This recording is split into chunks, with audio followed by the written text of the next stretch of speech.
3 vidas para morir. Capítulo 4. Camino a su empresa, Ricardo fumaba con la radio encendida, perdido en sus propios pensamientos. Lecheras Jiménez era el coloso empresarial que había heredado de don Pablo, su padre. Un monstruoso negocio situado a las afueras de Soto del Real y que se extendía por más de 50.000 metros cuadrados. En esa inmensa macrogranja convivían 5.000 vacas lecheras y otras 500 de cría.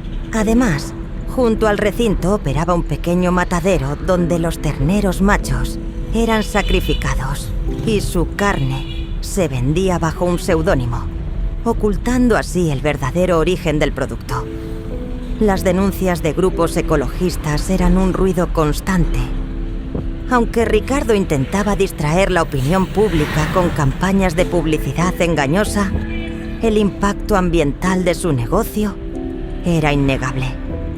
Solo el agua necesaria para mantener la macrogranja alcanzaba 1,5 millones de litros diarios, utilizados tanto para consumo directo de los animales como para limpieza. El problema no terminaba ahí. La generación de residuos era descomunal. Cada año se generaban más de 100.000 toneladas de excrementos, una cantidad equivalente a los desechos orgánicos de una población de más de 1 millón de personas. Para ponerlo en perspectiva, esta cifra igualaba la producción de residuos orgánicos de toda la provincia de Vizcaya. El exceso de excrementos liberaba contaminantes como amoníaco, metano y óxido nitroso, este último con un impacto climático devastador. Era 292 veces más potente que el dióxido de carbono en su contribución al efecto invernadero. Una vez abierta la barrera del aparcamiento privado, Ricardo estacionó su vehículo en el lugar de siempre y cerró la puerta sin prestar mucha atención, absorto en lo que le depararía el día. Sin embargo, un movimiento junto a la valla de alambre lo sacó de su concentración. «¡Oye, Carlos!», exclamó al ver a uno de sus empleados de limpieza agachado junto a la cerca. El hombre sobresaltado se levantó rápidamente, sosteniendo una bolsa de pienso entre las manos. «Buenos días, señor», dijo Carlos con voz serena. «Estoy dando de comer a estos pobres gatitos». Ricardo entrecerró los ojos, mientras la irritación tensaba las líneas de su rostro. «¿Acaso no sabes que puedo despedirte por esto?». Carlos bajó la mirada y dejó la bolsa en el suelo. Luego, con una dignidad inesperada para alguien en su posición, se arrodilló frente a los pequeños animales, como si quisiera protegerlos. «No puedo abandonarles a su suerte», murmuró sin perder la calma. «Estos gatitos perdieron a su madre hace un par de días. La encontré atropellada al otro lado de la carretera. Una de las crías, pequeña y frágil, se acercó maullando hasta los pies de Ricardo.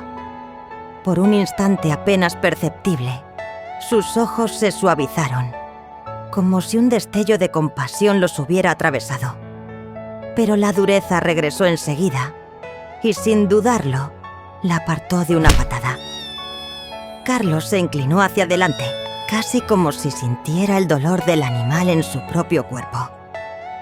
«Por favor, señor, no les pegue», dijo con voz profunda y calmada, bajando la frente hasta tocar el asfalto. «He oído en la radio que en unos días volverán las nevadas a Madrid. Déjeme alimentarlos al menos hasta que pase el frío».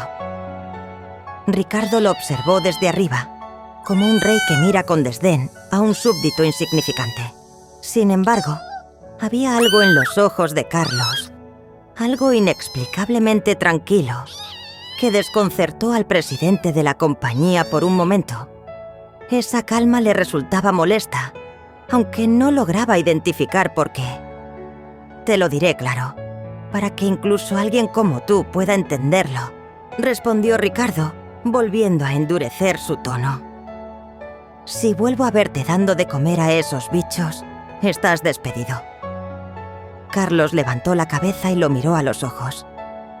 Su expresión no era desafiante, pero había una profundidad misteriosa en su mirada, como si viera algo más allá de lo perceptible.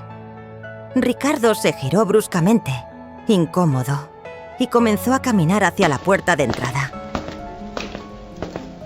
Accedió al edificio principal y recorrió el pasillo que conducía al ascensor.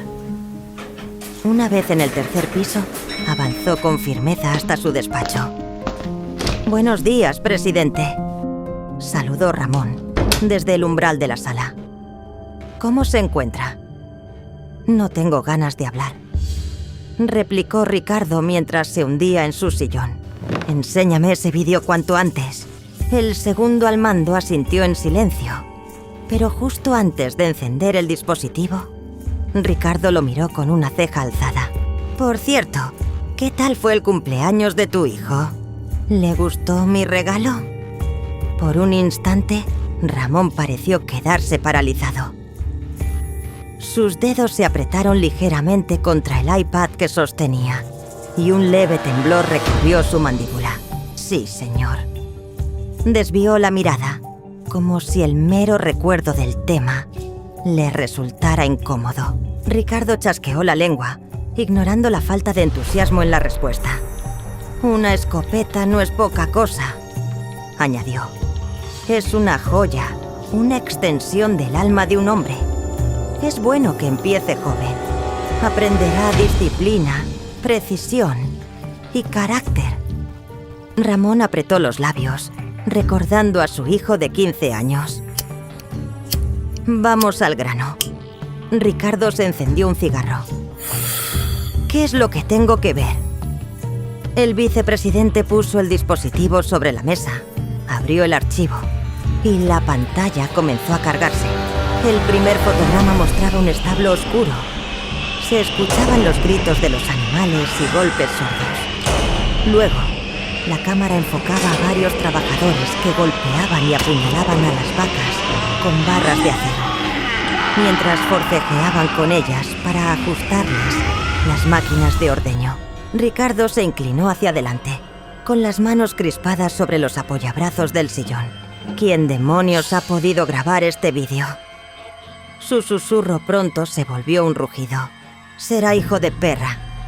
Ramón evitó mirarlo, pero las imágenes seguían avanzando, mostrando más horrores, mientras una voz distorsionada narraba los hechos, fría y calculadora.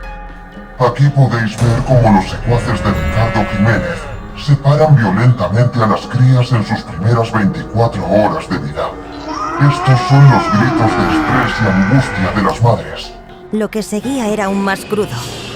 Vacas con inflamaciones grotescas en las ubres, resultado de mastitis e infecciones.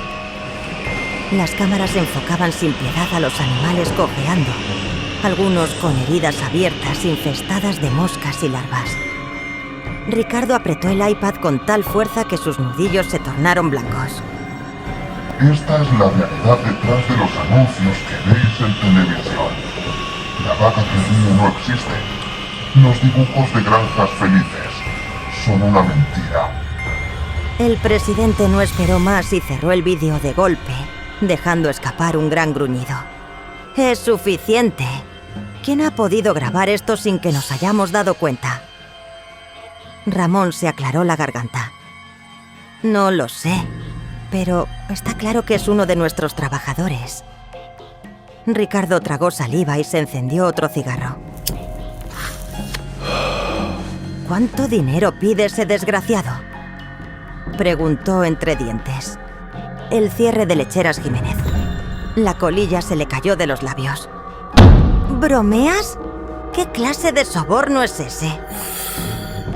Advierte que si no cumplimos con su exigencia, tiene pruebas suficientes para llevarnos a juicio y meternos en la cárcel. ¿Qué demonios estás diciendo? Léelo tú mismo, dijo Ramón tras abrir el correo electrónico recibido por el chantajista. El presidente tomó el dispositivo con un movimiento brusco y sus ojos recorrieron las líneas del mensaje. Operaciones ilegales, fraude fiscal, abuso medioambiental. Sus pupilas se dilataron al leer una frase final. No sobrevivirás a una condena de 10 años. La cólera de Ricardo estalló como un torrente. ¡No sabe con quién se está enfrentando!, gritó mientras aplastaba el cigarro contra el cenicero. Escríbele diciendo que contemplaremos su postura, pero... mientras tanto, hablaré con los mejores abogados del país. Contrataré informáticos para descubrir la identidad de ese desgraciado. Incluso contactaré con mis amigos en la policía. No dejaré que un estúpido activista tire los esfuerzos de mi padre por la borda. Ramón, siempre un paso por detrás, observaba con cuidado. Tras un largo suspiro, se frotó los ojos y se despidió del presidente antes de salir por la puerta, cabizbajo.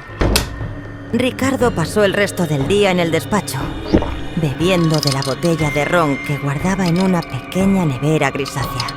Mientras hablaba con sus abogados, su voz se volvía cada vez más pastosa. ¿Entonces no puedo reunir a mis empleados para amenazar al autor del vídeo?, preguntó con la lengua trabada. El letrado al otro lado del teléfono fue tajante. Por supuesto que no. Eso sería un error garrafal. Le aconsejo que se marche a casa y deje que nosotros nos encarguemos de esto. El presidente dio un golpe en la mesa. «Está bien», exclamó. «Pero quiero vengarme de ese malnacido. Descubrid quién es. Rastread su cuenta de correo y destapad su identidad». El abogado suspiró con cansancio. «Cálmese, señor. Mañana hablaremos de estrategias». Y colgó sin remordimientos. «Contrataré a un sicario», gritó Ricardo al aire, furioso, aunque la llamada ya había terminado. Con un último trago de ron, se levantó tambaleándose y abandonó la oficina. En el aparcamiento, uno de sus empleados le vio tropezar al intentar subir al coche. «Señor, ¿quiere que lo lleve a casa?», preguntó preocupado. Ricardo giró la cabeza lentamente hacia él, con los ojos enrojecidos por el alcohol. «¿Acaso te pago por hablar?», replicó con voz torpe antes de subir al vehículo. El motor rugió y las luces permanecieron apagadas hasta que alguien desde fuera le gritó que las encendiese.